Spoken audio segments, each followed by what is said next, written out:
बिस्मिल्लाहिर्रहमानिर्रहीम। अस्सलाम वालेकुम। कैसे हैं आप सब?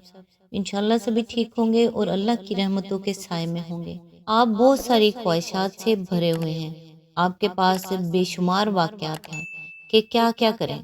इसलिए अपने वादों का पास करो, अपने ख्याल की निगरानी करो, अपने आप को कसरत मकसद से बचाओ, अपने आप को मादा की मोहब्बत से निकालो और मादा परस्ती से निकालो। फिर आपको आसूदगी मिल जाएगी, आपके मामलात ठीक हो जाएंगे और इंतशार ख़त्म हो जाएगा। अल्लाह ने ये कहा है कि तुम्हें अल्लाह के ज़िक्र में यकसुई मिलेगी। कायनात के जितने भी जानदार हैं, इन सब में अल्लाह ताला ने यकसुई रखी है और इंसान में इंतशार है।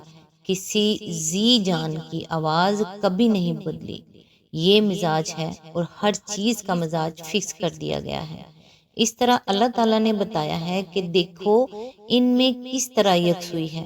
जो जिस तरह का मुसाफिर है उसी मदार में चल रहा है।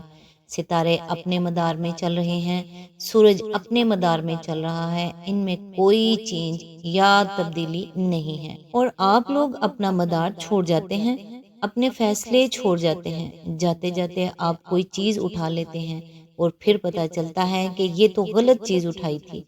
फिर उसे छोड़ने में एक मुसीबत पड़ जाती है। आप खुशी के नाम पर चीज़ें इकट्ठी करते हैं और वो गम हो जाता है।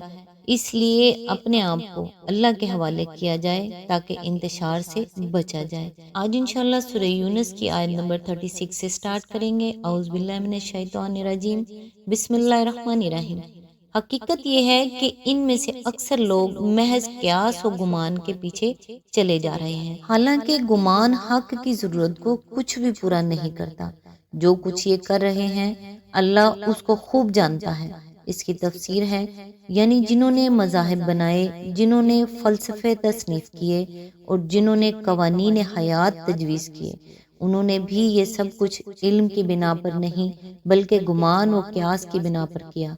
और जिन्होंने इन मजहबी और दुनियावी रहनुमाओं की पैरवी की, उन्होंने भी जानकर और समझकर नहीं बल्कि महज इस गुमान की बिना पर इनका इत्तबा इख्तियार कर लिया कि ऐसे बड़े बड़े लोग जब ये कहते हैं और बाप दादा उनको मानते चले आ रहे हैं और एक दुनिया इनकी पैरवी कर रही है, तो जरूर ठीक ही कहते होंगे। आयत नंबर 37। और ये कुरान वो चीज नहीं है जो अल्लाह वही वो तालीम के बगैर तसनीफ कर लिया जाए, बल्कि ये तो जो कुछ पहले आ चुका था उसकी तस्दीक और अल किताब की तफसील है। इसमें कोई शक नहीं कि ये फरमारवाए कायनात की तरफ से है।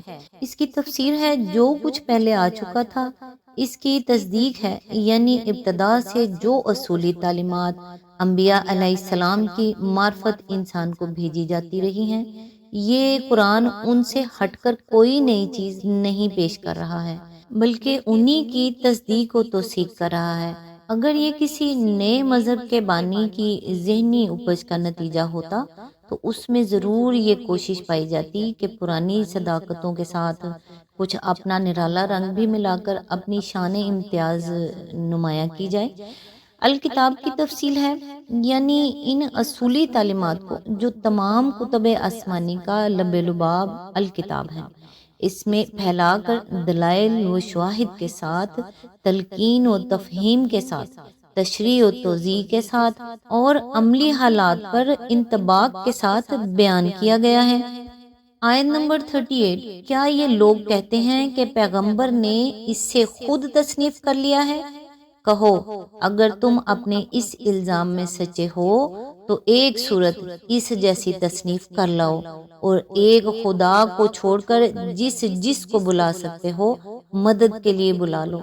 इसकी तफसीर है, आम तौर पर लोग समझते हैं कि ये चैलेंज महज कुरान की फसाहत व बलागत और उसकी अदबी खूबियों के लिहाज से था। एजाज कुरान पर जिस अंदाज से बहसें की गई हैं, इससे ये गलत फहमी पैदा होनी कुछ बईद भी नहीं है। लेकिन कुरान का मकाम इससे बुलंदतर है कि वो अपनी यकताई व बेनज़ीरी के दावे की बुनियाद महज अपने लफ्जी महासिन पर रखे। बिलाशुबा कुरान अपनी जुबान के लिहाज से भी लाजवाब है, मगर वो असल चीज़ जिसकी बिना पर ये कहा गया है کہ انسانی دماغ ایسی کتاب تصنیف نہیں کر سکتا۔ اس کے مضامین اور اس کی تعلیمات ہیں، اس میں اعجاز کے جو پہلو ہیں اور جن وجوہ سے ان کا من جانب اللہ ہونا یقینی اور انسان کی ایسی تصنیف پر قادر ہونا غیر ممکن ہے، ان کو خود قرآن میں مختلف مواقعوں پر بیان کر دیا گیا ہے، اور ہم ایسے تمام مقامات کی تشریح پہلے بھی کرتے رہے ہیں اور آئندہ بھی کریں گے، اس لیے یہاں بخوف طوالد اس بحث سے اجتناب کیا جاتا ہے۔ آیت نمبر 39، اصل بات یہ ہے کہ جو چیز ان کے علم کی گرفت میں نہیں آئی اور جس کا اعمال بھی ان کے سامنے نہیں آیا، اس کو انہوں نے خواہ مخواہ اٹکل پچو چھٹلا دیا۔ اسی طرح تو ان سے پہلے کے لوگ بھی جھٹلا چکے ہیں، پھر دیکھ لو ان ظالموں کا کیا انجام ہوا۔ اس کی تفسیر ہے، تکذیب یا تو اس بنیاد پر کی جا سکتی تھی کہ ان لوگوں کو اس کتاب کا ایک جعلی کتاب ہونا تحقیقی طور پر معلوم ہوتا، یا پھر اس بنا پر وہ معقول ہو سکتی تھی کہ جو حقیقتیں اس میں بیان کی گئی ہیں اور جو خبریں اس میں دی گئی ہیں وہ غلط ثابت ہو جاتی، لیکن ان دونوں وجوہ تکذیب میں سے کوئی وجہ بھی یہاں موجود نہیں ہے۔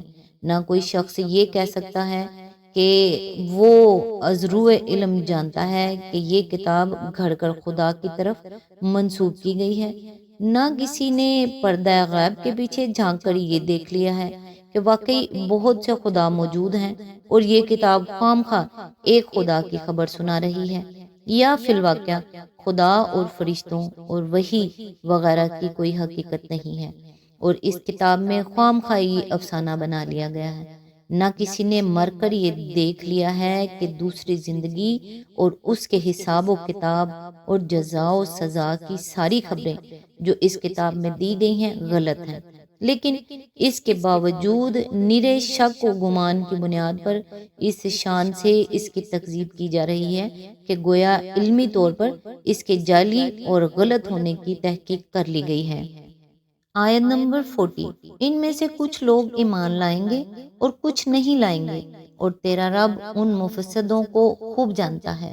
اس کی تفسیر ہے، ایمان نہ لانے والوں کے متعلق فرمایا جا رہا ہے کہ خدا ان مفسدوں کو خوب جانتا ہے، یعنی وہ دنیا کا منہ تو یہ باتیں بنا کر بند کر سکتے ہیں کہ صاحب ہماری سمجھ میں بات نہیں آتی، اس لیے نیک نیتی کے ساتھ ہم اسے نہیں مانتے، لیکن خدا جو قلب و ضمیر کے چھپے ہوئے رازوں سے واقف ہے، وہ ان میں سے ایک ایک شخص کے متعلق جانتا ہے کہ کس طرح اس نے اپنے دل و دماغ پر کفل چڑھائے، اپنے آپ کو غفلتوں میں گم کیا، اپنے ضمیر کی آواز کو دبایا، اپنے قلب میں حق کی شہادت کو ابھرنے سے روکا، اپنے ذہن سے قبول حق کی صلاحیت کو مٹایا، سن کر نہ سنا، سمجھتے ہوئے نہ سمجھنے کی کوشش کی، اور حق کے مقابلے میں اپنے تعصبات کو، اپنے دنیاوی مفاد کو، اپنی باطن سے الجھی ہوئی اغراض کو اور اپنے نفس کی خواہشوں اور رغبتوں کو ترجیح دی، اسی بنا پر وہ معصوم گمراہ نہیں ہیں بلکہ در حقیقت مفسد ہیں۔